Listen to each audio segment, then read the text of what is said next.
In today's video, I will be showing you guys how to make Twitter account private following simple few steps. Now open your Twitter app, here we go. Your home page appears.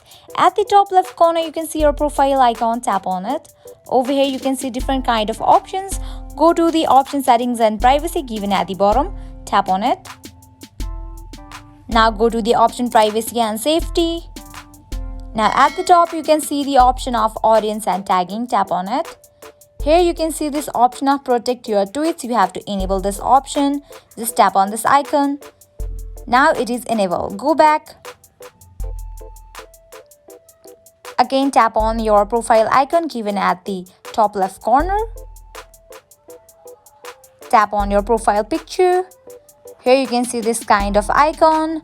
In this way, you can easily switch your Twitter account to private. I hope now you guys are totally clear about how to make Twitter account private. At the end, if you found this video helpful, make sure to like, share and subscribe to our channel.